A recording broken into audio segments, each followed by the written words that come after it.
This week, I have been mostly...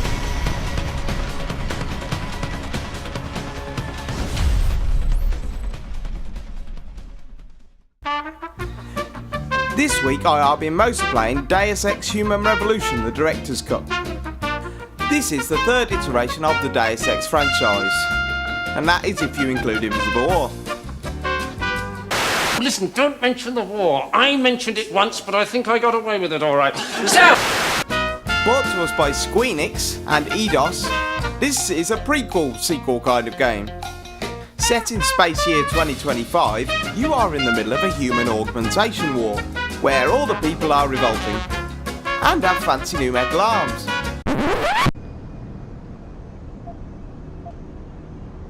I'll make myself laugh. Anyway, nobody can decide whether they want the new technology as part of them or not. This leads you to our protagonist. You play as Jensen Button, but after being involved in a horrific car crash with a coffee blender, you now have fancy new metal arms. Winning! No, as the trailer told me. You are Adam Jensen. You play as Adam Jensen, the security guard for the Human Augmentation Centre, Sarif Industries. After some terrorists break in, you are left for dead and your girlfriend is taken. You are then augmented to save your life, in like some $6 million man way. Gentlemen, we can rebuild him. We have the technology. We have the capability to make the world's first bionic man. Cut to 6 months later and you're still a security guard at Sarif Industries. And you make it your mission to find those terrorist bastards who did this. This also happens to be the objective of your boss, which is convenient. You are then let loose to explore the city of Detroit. All Detroit has a cancer. Cancer is crime. RoboCop, the future of law enforcement. Graphically, I found the game quite appealing. Everything you use has kind of a gold edge around it, which makes the game very stylish, and I like it. There is an option to turn it off, I just don't see why you would. Graphically it's quite good, but sometimes I feel like their mouths aren't really connected to what they're saying. Kind of looks like a cardboard cut out of their own mouths. Surprisingly, no. I see no trace of glial tissue buildup in any of your charts. It's been 6 months, Doug. Shouldn't I be on neuropazine shots by now? One would think. Also, Jensen does sound like he smokes about 50,000 fags a day. I mean, imagine him asking for just a normal thing like a cup of coffee. It's kind of the Batman approach to talking. Where were the other drugs going? I never knew. I don't know. I swear to God. Swear to me! As part of the RPG element of the game, you can level up what you do. These are called the augmentations. You have the choice of a few different augmentations. Strength, running faster, being invisible, and firing bombs out your arms. All these augmentations have their different uses. The best ones to have are the hacking augmentations. These generally help you get around and explore more. Some of the augmentations are a bit pointless. There's an augmentation that lets you see how likely it is that you'll get caught, but that's already something you can see, so it kind of seems a bit pointless. Most of the augmentations come in useful depending on what tactics you pick. For the sneaking around ones, you can be invisible and use the hacking, but if you want to go full frontal, you can burst through walls and have armour upgrades. One of the most useful is the parachute system. Although it goes into a cutscene when it does it, it's better than falling off and dying. The fastest way to level up is by doing the hacking. Although you can only hack one thing at a time, doing it each time gets you some more experience points. So throughout the game I hacked everything I could find. Alarm panels, computers. I would have done the toaster if that had one. Howdy doodly do, how's it going? I'm Talkie, Talkie Toaster, your chirpy breakfast companion. Talkie's the name, toasting's the game. Doing this, you can kind of power play. If you just do the hacking, you can get experience no matter how many times you do it. Access granted.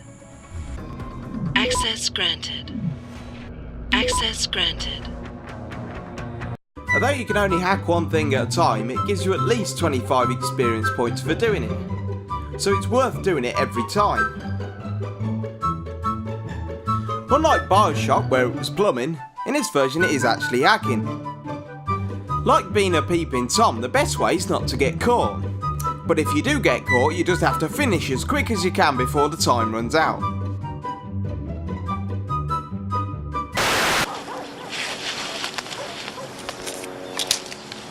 He's a peeping Tom. Then we're thrown into a mission and you move on to the gameplay. During the gameplay, you have your choice of doing it one of three ways. You could do it stealthy by knocking people out.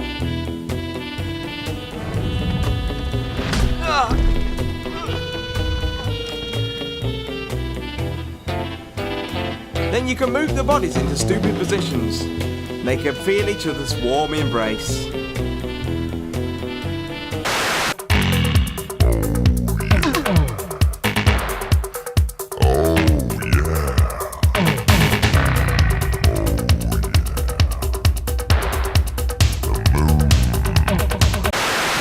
You could do it combat and then get shot in the face and die.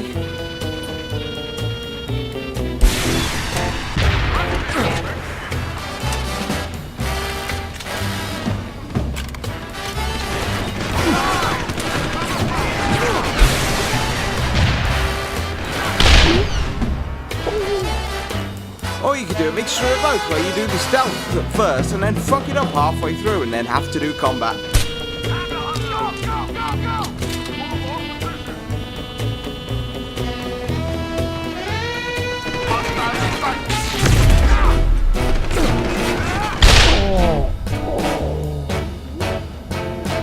I of course chose to do the stealthy. Doing it the stealthy way means you find new paths through the ducting. This also helps you find things like guns and human organs. Doing this three-tier approach is a really interesting way in doing the combat. It means you get really involved in the gameplay, deciding how you want and planning your missions out.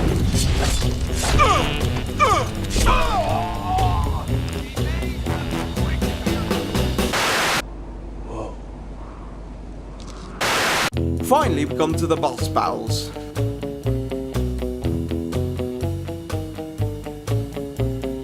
In the previous iteration of the game, this was purely combat. So you'd spent all your time amassing stun guns and tranquilizer darts, only to find you needed a machine gun, hence having to dump all that in the favour of survival. But in this version, it's kinda like Mousetrap. You wind the handle with the computer. Access granted. Then leading in with some breadcrumbs into the trap.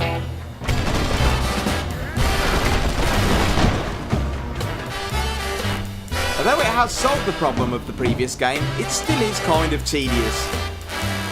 And in this game, do you really need boss levels? Are boss levels really needed in this day and age?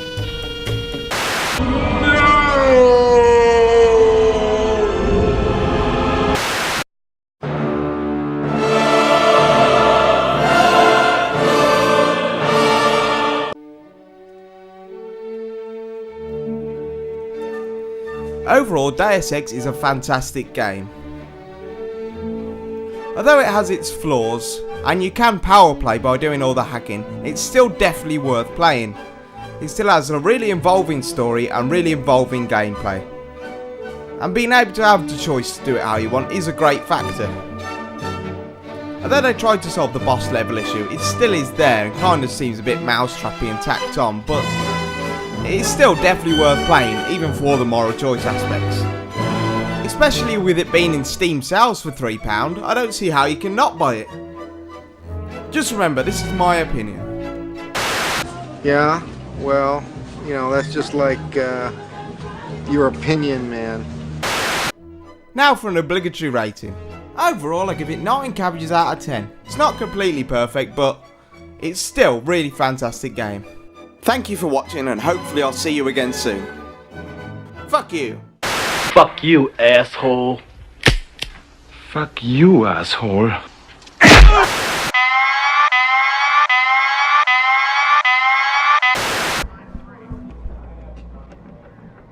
You a delivery guy or something? Yeah.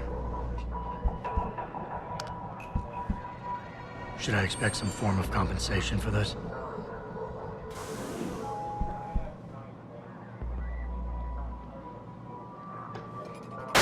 My name's Danny Dyer, and I believe in UFOs.